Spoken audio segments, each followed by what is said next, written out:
Day one of working on the Kiwi. It's going rough.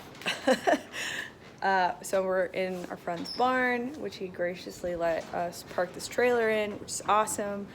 But it's super windy today, so everything's creaking and terrifying. So today what I started doing is taking out all of the rubber gasket around the compartments. The stuff that was in there was kind of rotted and just old. It had not been replaced probably for, I would say, at least 5 years. So I got all that taken out. That's kind of like step one to getting these compartments clean, because we found out the hard way that when they had traded this in last summer, they did not lock and seal these completely.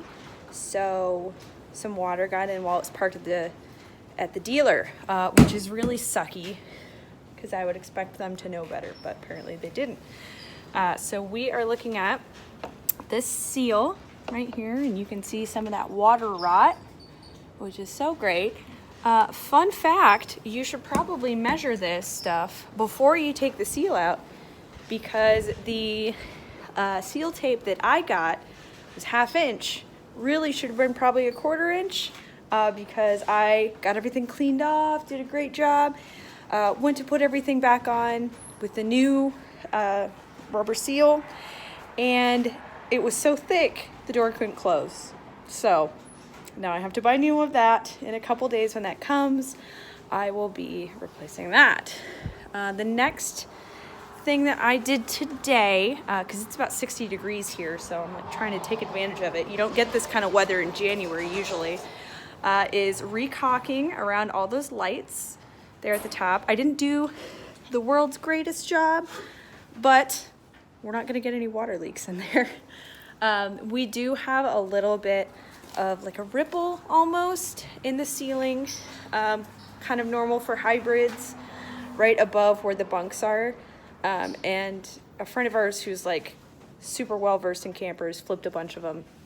He told us that that's because they didn't seal around the lights. So again, this is parked at an RV dealer, just getting rained on and filling up with rain. Luckily, he did say that it's not too bad in there and that we are going to be just fine, but it just needs to dry out a little bit, so we got it covered, and then we just need to replace those seals. So that's day one. It's been exciting. Also, I think there might be an electrical short somewhere. I don't think it's a big deal one, but a little bit, because when I opened the compartments, when it was plugged in for the first time, I kind of want to see if we needed to replace light bulbs, that kind of stuff. I did get a little tinkle on a couple of my fingers if I held onto a metal piece on the outside for too long. It wasn't enough that I'm getting like a full shock, so I'm not crazy worried about it. However, definitely something we're gonna have to look into. In the next video, I will show the inside of the trailer and kind of what we have to do there. It's a lot.